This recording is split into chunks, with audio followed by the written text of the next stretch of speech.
महाभारत के प्रसंग में कुंती और गांधारी दोनों को पुत्र प्राप्ति विशेष वरदान या तपस्या के फलस्वरूप हुई थी। कुंती को यह वरदान बचपन में ही मिला था, जबकि गांधारी को यह फल दीर्घ तपस्या के बाद प्राप्त हुआ। कुंती मूल रूप से कुंती भोज की पालिता पुत्री थी।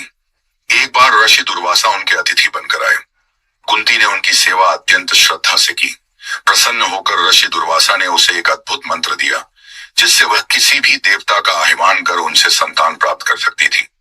जिज्ञासावश कुंती ने युवावस्था में सूर्य देव का आह्वान किया और उसके परिणाम स्वरूप उन्हें कर्ण की प्राप्ति हुई, जिसे उन्होंने जन्म के बाद गुप्त रूप से नदी में प्रवाहित कर दिया।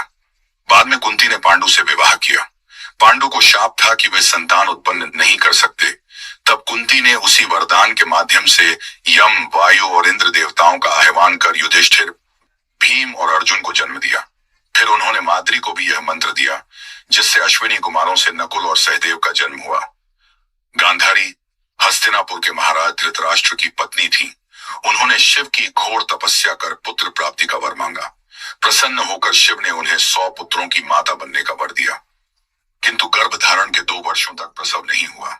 क्रोधित होकर गांधारी ने गर्भपात कर दिया, जिससे एक मांसपिंड निकला। फिर ऋषि व्यास के निर्देश पर उस पिंड को 100 भागों में विभाजित कर हर भाग को घी के पात्र में रखकर विशेष विधि से 100 पुत्रों का जन्म हुआ, जिनमें सबसे बड़ा था दुर्योधन।